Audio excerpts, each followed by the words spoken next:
OK. Fait que le sujet de la soirée, c'est l'influence de la mémoire. Puis on va essayer d'identifier en soi c'est quoi de la mémoire. Toute mémoire est raccordée à votre structure cellulaire, les cellules de votre corps.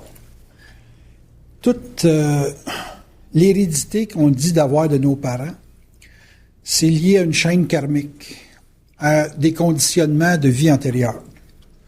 Donc, conditionnel au fait qu'on comprend le principe des vies antérieures, il n'y a pas de hasard. Vous avez une structure cellulaire qui va en fonction d'une programmation. Vous êtes, à la naissance, programmé pour vivre avec certains traits de caractère, avec une dynamique, une motricité basée sur des événements qui sont déjà placés d'avance, pas nécessairement au niveau de la forme, mais au niveau de la dynamique, comment je vous dirais ça, donc? La dynamique des prises de conscience qui vont être nécessaires à vivre dans votre vie. Donc, vous pouvez avoir des enfants, évidemment, qui naissent du même père et de la même mère, qui n'ont pas nécessairement les mêmes dynamiques d'événements, mais qui peuvent avoir, à cause de la nature cellulaire de leur corps, une capacité de traitement de la problématique de leur karma ou de leur programmation, qui est en fonction justement de cette hérédité-là que vous avez. Fait que tu peux avoir deux mathématiciens dans la maison, mais ils n'ont pas à résoudre les mathématiques ou l'aspect calcul de la même façon. Il y en a un qui ça peut faire un scientifique, puis l'autre, il peut faire un homme d'affaires. Puis dans l'homme d'affaires, il y a autant de calculs que dans le mathématicien, excepté que ça transparaît pas ou ça apparaît pas d'une façon aussi corrélative l'une par rapport à l'autre. Mais c'est deux éléments qui touchent la mathématique, le raisonnement, avoir raison et avoir une ligne de pensée qui est très axée sur l'objectif. Puis ça va venir du papa et de la maman dans les forces et les manques. Vous avez des traits de caractère qui viennent de l'héritage karmique de vos parents, qui viennent eux autres aussi de leurs parents. Donc on peut dire que c'est familial, c'est des chaînes karmiques familiales qui s'intègrent dans la cellule, dans le corps, dans la structure cellulaire. Et évidemment, cet aspect-là permet à l'individu d'avoir un outil pour pouvoir faire face à une programmation qui tient aussi compte d'une époque. Parce que chaque époque accumule une somme de solutions à des manquements qu'il y avait à l'origine. Et j'applique sur le fait que c'est des solutions que les époques apportent d'une époque à l'autre, et non pas des problèmes. Les problèmes se règlent au courant des époques, et toutes les époques apportent le lot de solutions, mais éliminent des problèmes. Ça va jusque-là? Donc, ça veut dire que l'évolution, c'est pas régressif en aucun temps, c'est toujours progressif, et que le caractère progressif se transmet psychiquement et corporellement. Les enfants qu'on va dire, au exemple aujourd'hui, qui sont plus dynamiques que ceux qu'on était nous autres et que les parents étaient avant, ça vient du fait que l'ensemble d'une collectivité, avec les solutions qui ont été apportées d'une époque à l'autre, se sont retransmis par le biais de la communication, par le biais d'échanges entre les gens ou entre les personnes, de telle façon à ce que le terminal, qui est le corps, soit modifié substantiellement pour être capable de recevoir des nouvelles vibrations, des nouveaux états de conscience, et conséquemment aussi progresser. Et cette progression-là est exponentielle, en voulant dire que tu évolues beaucoup plus vite aujourd'hui que tu pouvais évoluer il y a 200 ans. Puis dans 200 ans, les gens vont évoluer encore plus vite, proportionnellement à ce que nous autres, on est comme progression vis-à-vis des gens d'il y a 200 ans. Fait qu'imaginez-vous que ça va aider. Mais quand on dit progression, on parle pas de capacité de consommer, là. C'est pas tu vas consommer 200 fois plus, là. Mais c'est une capacité de lire. Quand on parle que le corps est un terminal, évidemment, il est un terminal à une mise en vibration. Fait que le corps absorbe des vibrations qui sont pour bien des gens des impressions. Et puis, en absorbant certaines impressions, il arrive justement avec la conscience à des points d'intégration. Et plus il y a d'intégration sur une impression, plus vite est la capacité de lire de l'être. Ce que les gens appellent les sages retransmettent leur science par la parole, mais aussi par vibration, de telle façon à ce que les gens qui sont capables d'absorber le sage ou la personne qui parle avec un acquis de conscience, un acquis vibratoire, bénéficie on appelle ça en anglais des shortcuts, des points de prise de conscience ou de solution à des problèmes plus rapides. Et ça, évidemment, ça s'accélère d'une façon exponentielle. Donc, pour apprendre d'une expérience, faut pas simplement vivre l'expérience, faut aussi être capable de la lire. De la lire, ça passe dans un temps par l'ego, par la réflexion, puis éventuellement par une perception, un constat, qui est simplement que à chaque fois que telle chose est faite, ça répète le comportement, donc le type de problème ou le type de solution. Bon, certaines personnes apprennent plus vite parce qu'ils sont moins rebelles dans leur lecture et ont besoin de répéter l'expérience pour être cassés. Ils sont finalement cassés par la souffrance. La souffrance sert à casser une rigidité. Toute personne qui souffre parce qu'il est rigide. Ça souffre jamais quand c'est flexible et que c'est fluide. Fait que ça souffre tout le temps quand c'est rigide. Tout élément de souffrance part d'une rigidité, d'une fixité mentale, qui est liée psychologiquement à des systèmes de valeurs. Donc, toute personne qui souffre a nécessairement un système de valeurs qui a été programmé à la naissance par une hérédité familiale, une mentalité, une culture sociale, parce que tu nais dans un pays, tu bénéficies de parents, c'est sûr, mais tu bénéficies dans un temps de toute la culture du pays, la langue, exemple, le mode de fonctionnement, le mode d'opération, le système de valeurs vis-à-vis du couple, vis-à-vis des associations, vis-à-vis des échanges, vis-à-vis du commerce, la capacité de survie. Plus l'individu est capable de s'intégrer dans une zone ou dans un environnement, plus conséquemment, il peut régler des problèmes de survie assez rapidement. Mais on se rend compte que la grosse problématique des gens dans la vie pour s'en sortir, c'est un problème de lecture. Si une personne saurait à quel point c'est facile de se sortir de la survie quand c'est bien lire, il capoterait. Mais moi, je vous le dis, si vous n'avez pas bavé, vous pouvez pas contenir quelque chose, parce que la contenance, ça se développe à travers le mal. Votre mémoire a en soi beaucoup de souffrance à la naissance. Pensez à votre mère qui vous supporte pendant un mois, puis c'est pas facile à coucher. Puis pensez qu'il y a une bonne partie de votre vie que vous allez vraiment souffrir avant de pouvoir dire, j'ai réussi ça, je suis intelligent, j'ai compris telle affaire, papa. J'ai jamais vu quelqu'un qui a compris quelque chose sans souffrir. Jamais. Donc, la souffrance a zéro valeur si elle n'a pas atteint son point culminant de solution. Une solution, c'est la fin de la souffrance, et c'est en même temps sa neutralité. Une personne qui chiale, puis qui souffre, puis qui ci, puis qui ça, c'est une personne qui n'est pas rendue encore à son terme, c'est-à-dire la solution.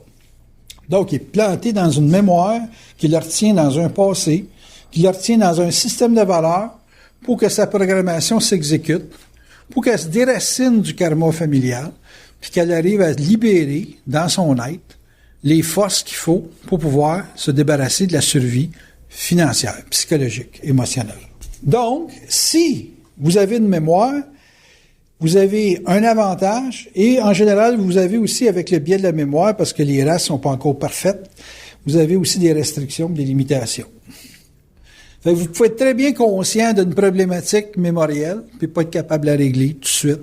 Ou peut-être qu'il vous faut la régler en compagnie ou par rapport à quelqu'un qui n'a pas la problématique que vous avez. Parce que souvent, les problématiques mémorielles que vous avez ne se règlent pas par soi-même, ça doit être réglé par le biais de l'échange. C'est pour ça que j'ai écrit ici futur. Le futur est dans l'échange. En d'autres termes, toute forme de modification qui pourrait se faire de la mémoire ne peut que se faire dans le futur. Mais le futur, c'est quoi pour un individu qui est en évolution? C'est sa capacité d'échange avec son environnement. Pas d'échange, pas d'évolution. Puis, pas d'échange égale rester dans ta mémoire avec à la fois les forces, parce que tu as des talents dans ta mémoire, puis les faiblesses qui vont avec. Fait que là, tu peux avoir un individu qui dit, moi, avec les talents que j'ai, je m'autosuffis. J'ai pas de problème à m'autosuffire. Vous avez des mémoires, vous avez des talents. Avec vos talents, vous pensez que vous pouvez vous couper de tout le monde. Puis à un moment donné, la vie vous place dans une crise, puis vous vous rendez compte que vous êtes obligé d'échanger. Tu n'as pas pratiqué ça, l'échange. Quand tu es venu au monde avec une tape sur les fesses. Mais il reste quand même que c'est un combat. Puis dans un combat, on veut se régénérer. Puis en voulant se régénérer, on se dit, faut pas que j'aille de casse-pied pendant que je dors parce que je veux dormir. Fait que il y a des mécaniques d'isolement qui se créent pour se protéger. Et la cellule, lui, elle enregistre ça comme s'il veut se protéger, il faut que je me ferme. Fait que la nature a fait un être qui doit se battre, donc s'ouvrir pour aller chasser. Chasser sur le plan affectif, chasser sur le plan financier, chasser pour se développer son talent, l'intellect, ces choses-là. Mais en chassant, on se rend compte que, bon, il y a du rejet, tu réussis pas tout le temps, c'est pas toujours possible de t'en sortir facilement. Et puis là, tu découvres qu'il y a des gens qui chassent mieux que toi, fait que ça te met dans un rapport de compétition, un rapport de comparaison. Et puis, inévitablement, les individus sont exposés dans cette tension-là à créer des ouvertures conditionnelles, donc rationnelles, donc raisonnables, pour convenir à un environnement qui ne crée pas d'obstacles, et puis il ferme. Tu vieillis parce que tu fermes. Ton vieillissement est tout basé sur la fermeture. Donc, dans l'évolution de la mémoire, qui est finalement corporelle en bout de ligne, c'est qu'on a tout ce qu'il faut pour pouvoir, à travers le corps, se lire. Tu pourrais, juste à toucher un corps, faire comme M. Spock, ou je sais pas quel docteur, quelque chose dans Star Trek, là, qui avait une patente, il passait ça sur le corps, puis il pouvait te lire au complet. Poussé à l'extrême, on pourrait dire que quelqu'un qui est un petit peu médium de ses bords passerait ses mains sur le corps puis saurait exactement où ça fait mal, pourquoi ça fait mal, qu'est-ce qu'il y a à faire, puis pop. Puis il pourrait tout décoder ça jusqu'à savoir c'est quoi la mémoire qui bloque. Il y a une tension mémorielle, c'est pas juste un événement, une mémoire, là. Tu sais, genre, j'ai tombé en bas de ci. Tu passes la main, tu dis, t'as fait une chute. Ouais, mais pour que l'événement de la chute arrive, là, il y avait tout un comportement psychologique avant. Ça, les médecins ne savent pas encore, mais ça s'en vient, là. Ils vont finir par être capables de voir qu'il y a un rapport à l'événement, il y a un rapport psychologique à l'événement. Il y a un comportement psychologique avant que l'événement se passe. Ça, éventuellement, quand ils l'auront découvert, ils vont commencer à pouvoir lire les vibrations dans le corps. Fait que là, tu vas avoir des machines ou des gens qui vont pouvoir lire la vibration, puis savoir que pour pas que tel événement se répète, il va falloir que la personne vive une mutation, un changement sur le plan corporel, à partir de son psychique. C'est son psychique qui va faire la modification, ça ne sera pas quelqu'un de l'extérieur qui va faire la modification. Toute modification à votre programmation mémorielle qui vient de l'extérieur va échouer parce que faut que ça parte la vibration de vous. Fait que le meilleur médecin des temps futurs, ça va être une espèce de stimulateur mental qui va vous emmener à vouloir faire un changement. Et non pas quelqu'un, comme aujourd'hui, qui répare ce que vous avez, mais dans sa réparation, ne modifie pas votre comportement mental, donc l'événement est sujet à se répéter. Ce qui peut être chronique dans certains cas. Parce que de la mémoire, ça va toujours vous emmener à fermer. Ça vous emmènera jamais à ouvrir. Et comme ça ne veut pas ouvrir la mémoire, il y a juste de l'échange qui va vous mettre en vibration pour un avenir qui est plus ouvert. Mais quand on dit fermeture, on dit bloquer. Bloquer dans le sens barrer, limiter, diminuer. Et la personne, quand elle se lit verbalement comme étant incapable, elle est déjà fermée. Fait qu'il faut qu'il y ait dans l'échange une personne qui fait ouvrir la perception ou la lecture de la personne pour qu'elle se voie capable. Il va, nuance? Tu te lis pas capable, puis tu pourras jamais, dans une lecture de pas capable, avoir une lecture de capable. C'est impossible, tu as déjà amorcé ta destruction. Tu es déjà en train de mourir. Fait qu'il y a juste quelqu'un qui est capable de te faire changer vibratoirement ta lecture vers « oui, tu es capable », puis que c'est pas l'autre qui est capable, c'est toi qui es capable. Parce que l'autre qui vous dit que vous êtes capable, il est capable. Mais il faut pas que tu te bases sur lui ou elle pour dire que tu es capable. Faut qu'il te passe la vibration que tu es capable, puis que tu es capable. Fait qu'il faut qu'il renverse ta lecture d'incapacité, d'impuissance, pour pouvoir te mettre dans une traque où tu peux être possiblement mis en puissance. Là, à ce moment-là, le corps va changer, du moins au niveau de ses attitudes physiques, il va corriger. Puis en plus, il va donner un autre événementiel à sa vie parce que les événements que vous subissez, ça va avec votre rayonnement. Fait que si vous avez un rayonnement introverti, bien, il va vous arriver des agressions dans la vie parce que vous êtes absorbant. Puis en étant absorbant, bien, c'est des éléments agressifs qui vont s'en aller vers vous. Mais surtout si vous avez une lecture négative de votre personne. Si vous êtes capable de passer à des lectures positives, vous êtes rayonnant et conséquemment, avec ce rayon-là, capable de faire face à des charges négatives où vous êtes excessivement positif et les événements... Ça veut dire que ma mémoire, elle peut vouloir d'une façon cyclique me mettre dans des comportements émotionnels ou vitaux qui sont négatifs.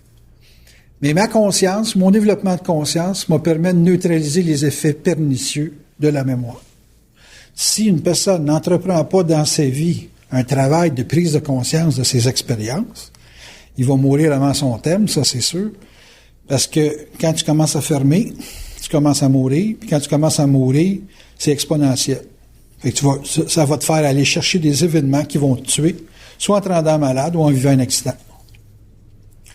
Je vous fais ça simple, comprendre une affaire, c'est que la vie est aussi rose que vous travaillez à la rendre rose.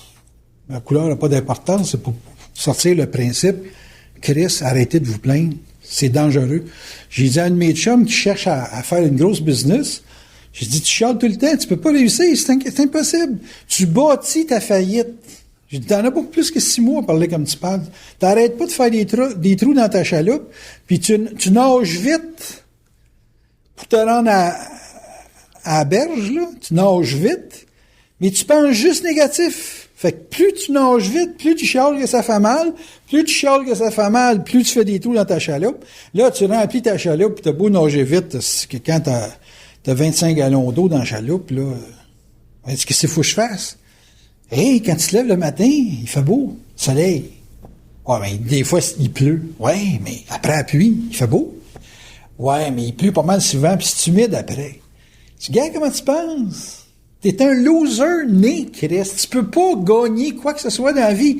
Tu penses juste en termes de mourir.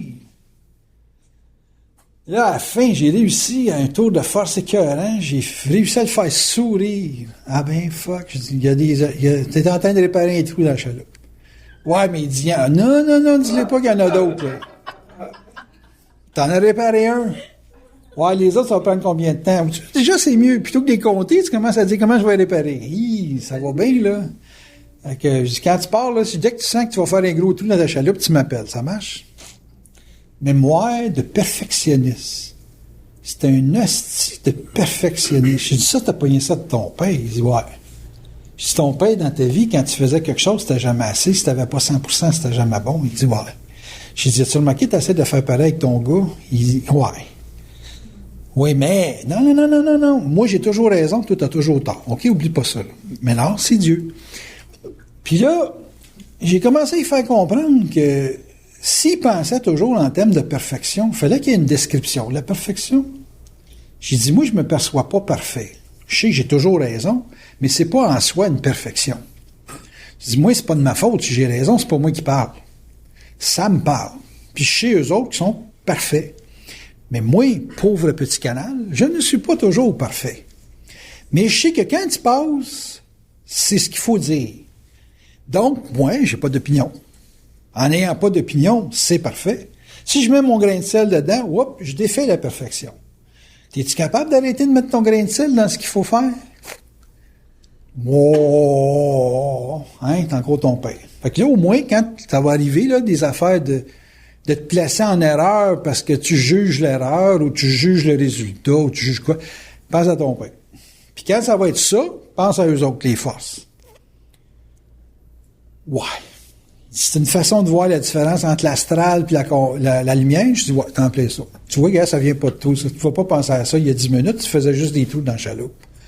Ben, tu vois, ça vient d'eux autres. Bon, c'est moi qui l'ai dit. Non. Ça a passé dans ton canal. Parce que si c'est toi qui l'as dit, tu vas défaire ça dans 2 minutes. Tu vas finir par penser que tu as raison. Puis là, quand tu vas avoir eu 2-3 affaires d'eux autres qui sont parfaites, tu vas finir par penser que tu es parfait. Puis là, tu vas vouloir que tout le monde soit parfait. Puis là, tu commences à faire du pouvoir avec la conscience. avec ta lumière, puis là, on va recommencer, mais là, ça va être des gros trous dans le chaloupe. Là, c'est bien plus d'ouvrage, défaire les gaffes d'un être conscient que d'un être inconscient. Un être inconscient, c'est comme un petit chien, tu peux lui donner une petite tape, mais l'autre, faut que tu le battes à grands coups de bâton, là, parce que il est rendu, là, il se prend pour Dieu, là. Et je n'oublie pas, il y a juste moi qui peux se prendre pour Dieu. Personne d'autre. OK, il peut pas en avoir 25 dieux sur la planète. Juste ça, c'est moi. C'est pourquoi ça serait juste toi? Ben, je dis, moi, je me laisse faire. La plupart des gens que je rencontre ne se laissent pas faire. Ben, je dis, c'est pas moi Dieu dans le corps. C'est eux autres que quand ça passe, c'est clair. Tant que toi, c'est pas clair, tu peux pas être Dieu. Tu peux être un ange, là, mais à la limite. S'il faut que tu comprennes le principe, faut pas t'accrocher les mots. Oublie pas, là.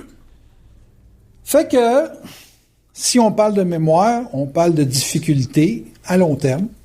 On parle de talents qui peuvent vous mener à vouloir être rigide pour maintenir votre talent.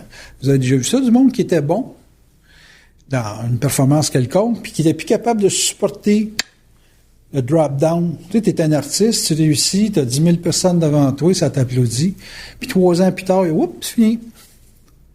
Il n'y a plus personne. Ils te reconnaissent même pas dans la rue, même pas de lunettes fumées. C'est tough, ça, là.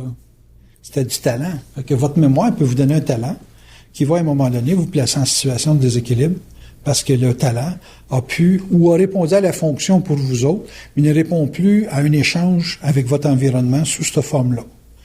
Tu faisais partie d'une mode, puis la mode est terminée, passée. Si t'es pas recyclé, parce que tu pensais justement que tu étais au bout de tout, puis là, à un moment donné, le corps absorbe des impressions, il absorbe, puis à un moment donné, ça peut être aussi, dans l'impression que tu absorbes, si c'est pas intégré, une grosse source de déséquilibre. Vous pouvez vivre des impressions qui sont au-delà de votre capacité de contenance. Fait que si vous n'êtes pas entouré de personnes qui sont capables de vous envelopper pour vous donner la suffisance identité ou la suffisance de temps pour développer votre identité ou votre masse critique, vous êtes fait à l'os. C'est l'explosion garantie. Puis c'est dur, vivre un succès puis de se taper une grosse déception. Fait que le terminal, il absorbe, il accumule, il fait des réserves d'impression. L'impression, à un moment donné, fait autorité pour lui permettre d'appliquer un raisonnement, donc une raison d'être. Et dans la raison d'être, il y a une volonté d'avoir raison à un certain âge où on juge égoïquement qu'on a assez appris. Parce que tout le monde, fatalement, rendu à 50 ans, va dire, ben là, moi, j'en sais assez. Fait que tout le monde s'auto-diplôme. C'est pas dans l'autodiplôme que tu sais que c'est fini. C'est quand t'es mort que tu sais combien de vie qui te reste. Parce qu'il n'y a rien qui a dit que c'était la dernière vie, là.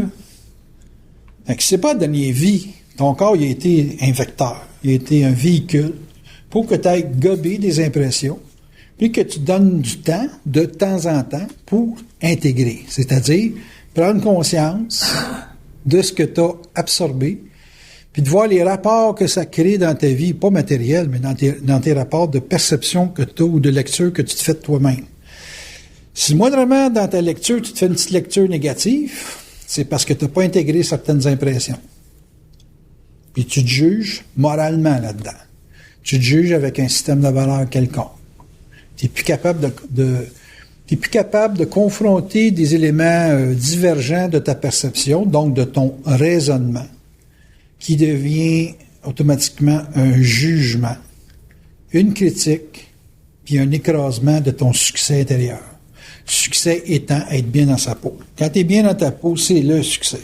Être mieux que les autres, c'est pas un succès. C'est du karma qu'on s'accumule. OK. C'est. Vibrer l'événement. Quand on parle de vibrer l'événement, c'est là qu'on apprend à lire. On parlait de lecture tout à l'heure. On veut bien lire le corps, on veut bien lire la mémoire, puis ces choses-là. Mais quand on est influencé par la mémoire, puis qu'on est conscient que la mémoire a des effets, des fois positifs, des fois négatifs, ça devient intéressant de savoir, dans l'événement qu'on vit, ce qu'il y a à lire, qui se connecte à nous. Parce qu'il y a des événements qui sont, à cause des niveaux d'échange que vous avez avec les gens, qui sont des événements qui sont fortement liés à la personne avec qui vous êtes et qui ne sont pas nécessairement liés à votre événementiel. Lire l'événement, ça devient une façon de se protéger de la pensée des autres et du karma des autres. Au même titre que c'est aussi une très bonne façon de les autres de votre programmation. C'est ça. Fait que tu sais, vibrer l'événement, c'est un peu être capable de voir, et c'est un peu une capacité, vibrer l'événement, à comprendre en vibrant. Pas en comprenant intellectuellement, mais en vibrant ce qui se passe. Qu'est-ce qui est nos limitations, puis qu'est-ce qui est nos forces. Puis à un moment donné, on sait ce qui nous appartient, puis on sait ce qui est une influence. Vous autres, d'une façon générale, ça devrait être plus facile de savoir ce qui est une influence. Parce qu'en général, une influence, c'est quelque chose qu'on n'habite pas. On veut faire quelque chose, mais on ne l'habite pas. Parce que de vivre dans les bottines d'un autre, ça te met un risque. Fait que vous pouvez, si vous vous connaissez, protéger les autres pour ne pas lui faire vibrer quelque chose que vous avez à vibrer, mais que l'autre n'a pas dans sa programmation. Tu comprends? Vivre l'événement, c'est pas assez pour la comprendre. Vivre l'événement, après ça, il faut qu'il y ait une espèce de digestion que vous pouvez jouer avec l'intellect tant que vous voulez. Mais ça va au-delà de la philosophie. Ça va jusqu'à l'aspect psychique. Il faut que vous soyez neutre, balancé, équilibré. Balancé, ça veut dire pas juste être bien dans votre lazy boy, là. Ça veut dire que c'est pas un élément qui vous harcèle, qui vous insécurise. À partir de là, vous avez une possibilité de détacher un aspect de la programmation familiale, du karma. Puis le karma que vous avez est lié au karma des gens que vous avez en permanence dans votre vie. Mais vous n'avez pas à vivre ce qu'ils vivent de la même façon. Vous pouvez être convivial. Convivial, pour moi, c'est on est ensemble pour vivre un événement, mais on n'est pas nécessairement ensemble pour intégrer en même temps. Ou on n'est pas nécessairement ensemble pour que l'événement donne la même résultante dans l'aspect évolutif de l'être. C'est pas parce que je prends l'avion avec tout le monde puis qu'on passe proche de se tuer dans l'avion puis qu'on s'en sort qu'on est tout chum. Ça va plus loin que ça. Les gens ils se pensent amis à travers un événement. T'es pas ami à travers un événement, t'es ami à travers une intégration.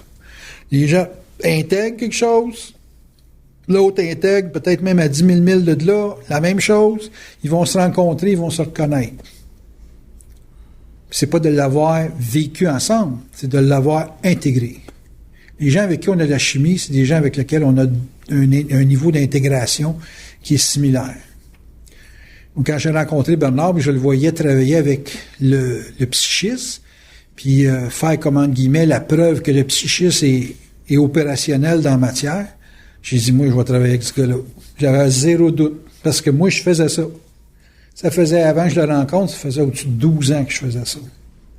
Ben, je dis, il fait le même job que moi, c'est juste qu'il a fait d'une façon différente. Je me suis marié à ses activités pour à deux, que ça aille mieux. À deux, au mieux. C'est supposé aller mieux, en tout cas. Hein? Quand on est à deux, c'est supposé aller mieux. Futur est dans l'échange. Si on dit le futur est dans l'échange, ça veut dire que toutes les modifications à notre programmation sont dans le futur. S'il y a une mémoire, c'est le passé, que c'est le présent qui est en actif. Comme là, moi, j'enregistre de la mémoire. Ben, cette mémoire-là va servir éventuellement à des prises de conscience pour d'autres, parce que je vais faire un CD avec ça. Le futur est dans l'échange, ça veut dire que ce avec quoi tu as vécu, donc avec le passé, c'est de l'outillage pour te mettre en échange, pour t'engendrer un futur qui va redevenir une mémoire, mais une mémoire qui va s'être détachée des coques lourdes de la charge négative qu'implique une mémoire quand elle n'est pas intégrée. Toute mémoire qui n'est pas intégrée alourdit l'individu. Ce qu'on va voir dans un temps très futur, c'est des êtres qui vont vivre un événement, qui vont l'intégrer quasi instantanément. Donc, ils vont être extrêmement légers. Il faut avoir des gens de 70 ans. Je me rappelle d'une personne que j'avais rencontrée qui avait une soixantaine d'années dans le lac Brompton, ça se peut-tu? Ouais, Brompton, dans ce coin-là. Mégantic, là, dans le coin de Mégantic. Puis elle avait 60 ans, puis elle était excessivement légère. Elle fonctionnait, elle pensait comme un enfant. Elle était totalement détachée de la mémoire. Pour elle, le passé avait aucune valeur. Aucune valeur. La souffrance, c'était comme genre, bon, ben, les oiseaux, ils se tapent l'hiver, ben, moi, je me suis tapé cette vie-là. C'est genre. Elle donnait pas d'importance à la souffrance. Elle la vivait, puis elle était comme un animal, là, un oiseau, qui dit, bon, ben, écoute, c'est les températures qui font ça, puis elle convenait avec ça. Elle était extrêmement légère, comme personnage. S'il donnait la main, il n'y avait rien de lourd dedans. Mais prenez les gens lourds. C'est des gens qui t'ont trop des histoires deep à raconter, puis tu sens dans leurs histoires qu'il y a juste l'impression qu'ils veulent créer. C'est toujours une tabarnak de dramatique dans lequel il faut que toi, tu sois tout à l'envers quand tu te parles. Ça, c'est des gens élevés en esti, ça. Puis élevé veut pas dire fort. Élevé veut juste dire difficile d'être intelligent. Ils ont juste une volonté d'encaisser, mais ils n'ont aucune hostie d'intelligence sans sortir. Un être intelligent va prendre une charge négative puis va trouver des solutions. Toujours des solutions. Fait que vous devriez mourir léger, pas mourir lourd. L'objectif ultime de la science de la conscience, c'est la dématérialisation. Changer de plan à volonté. Ce qui équivaut pour nous autres à mourir. Mais quand tu es capable de mourir, renaître, on appelle ça de la dématérialisation. Comme dans M. Spock. C'est pas compliqué.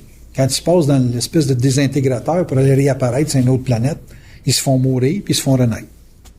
Ce qui équivaut à comprendre que la mort, pour que ça puisse exister, dans un sens de renaître, il faut qu'on allège l'être atomiquement.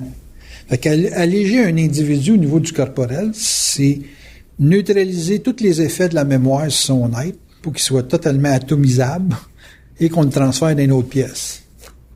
Ça existe déjà, hein, des gens qui traversent les murs, cette histoire-là, puis ils comprennent ce principe-là. Tu vas me dire, est-ce que moi, en te parlant, je suis capable de le faire? J'ai essayé dans mon bain, d'essayer de voir si la voisine en bas, parce qu'elle est pas mal cute, si je pouvais transférer d'un bain à l'autre. Mais savez-vous, c'est qu'est-ce qui me retient? C'est d'hésiter quand je suis en train de le faire, puis de figer entre les deux planches. Fait que je l'ai pas essayé. Mais c'est juste à cause de ça. C'est pas l'hésitation vraiment, mais c'est pire que ça. C'est des conséquences. Mais c'est déjà arrivé à un moine. Il a essayé de travailler le mur de Chine, puis ils ont retrouvé des ossements en plein milieu du mur. Ça y est, c'est un gars qui a manqué son coup. C'est fatal, ça, là. Tu réapparais pas à bonne place. Oui. Fait que si le futur est dans l'échange, il faut comprendre une chose. C'est qu'on ne rencontre pas les gens par hasard. On est toujours convié à rencontrer des gens dans un état d'esprit particulier. Fait que si le futur est dans l'échange, puis que l'échange que vous avez avec votre environnement, il y a un lien. Si vous voulez ça simple, essayez de lire les liens. Essayez de voir à travers l'échange que vous avez avec les gens, c'est quoi qui fait qu'il est dans ta vie? Pourquoi ces gens-là sont dans ta vie? Ça va au début être une curiosité, ça va être une lecture qui va être très, très psychologique. Puis si vous avez développé un certain talent, vous allez finir par faire ce que je faisais quand j'étais petit gars, je faisais du décodage. Moi, j'ai commencé avec ça. À 17-18 ans, je m'amusais à voir les rapports qu'il y avait entre les événements, pour voir s'il n'y avait pas... Moi, j'étais le candidat à dire qu'il n'y avait pas de hasard. Fait que s'il n'y a pas de hasard, tout ce qui se passe, il n'y a pas de hasard. Ça se passe parce qu'il y a une raison. Puis c'est de savoir pourquoi ça se passe. Fait qu'aujourd'hui, j'ai 55 ans, puis je peux vraiment vous dire que la vie, c'est une machine à Python. Tu sais, c'est un clavier, puis si tu sais te servir du clavier, tu peux écrire ce que tu veux à l'écran. Pour faire un couple, il y a des pitons à peser. Pour vivre tout seul, il y a des pitons à peser. Pour être bien tout seul, il y a des pitons à peser. Pour être malheureux en couple, il y a des pitons à peser. Pour avoir une job, il y a des pitons à peser. Pour réussir ou pas réussir, il y a des pitons à peser. Je les connais toutes à cette heure. Puis, quand tu les connais toutes, tu peux presque dire « Ouais, moi je veux vivre cette vie-là. » Puis là, tu finis que tu te connais assez, que tu vas juste vers les choses avec lesquelles tu es bien. Et le futur, il est dans l'échange. Fait que l'échange, ça se fait, c'est plan, l'événement se place après. Oui. Fait que le futur est dans l'échange, puis dans l'échange, vous avez tous les ingrédients des événements futurs. Vos échanges, c'est votre futur. Là, tu vas dire, j'ai pas beaucoup d'échanges. Ben, c'est ça, tu vas mourir dans pas grand temps. Pas d'échange, c'est la mort. Pourquoi tu passes le monde de travail? Pour avoir de l'échange. Ah ouais, mais tu fais l'argent. Laisse faire. L'argent, c'est pour faire de l'échange. L'argent, c'est un moyen d'échange. On appelle ça le stock exchange. Foreign exchange. Les monnaies, des devises, c'est foreign exchange. Fait que tout est basé sur le mot échange. Fait que si la bourse, c'est de l'échange, si le commerce, c'est de l'échange, si les conférences, c'est de l'échange, si n'importe quoi que vous faites dans la vie, c'est de l'échange, ça veut dire que l'échange, c'est prioritaire dans toute la vie des gens. Puis il faut juste un prétexte pour échanger. Il faut un terrain sur lequel on peut faire de l'échange. Puis à travers ce prétexte-là, ben, il y a toute l'expérience karmique de vos parents, anciens parents, papa, qui se retransmet là-dedans avec des gens qui vont rejeter ou accepter ou apprécier ce que vous avez à présenter.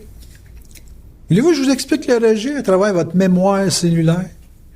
Le rejet, c'est tout ce que vous rejetez. Vous êtes rejeté sur ce que vous rejetez. Il y a une partie de vous que vous rejetez, puis cette partie de vous que vous rejetez, ça vous fait vivre du rejet.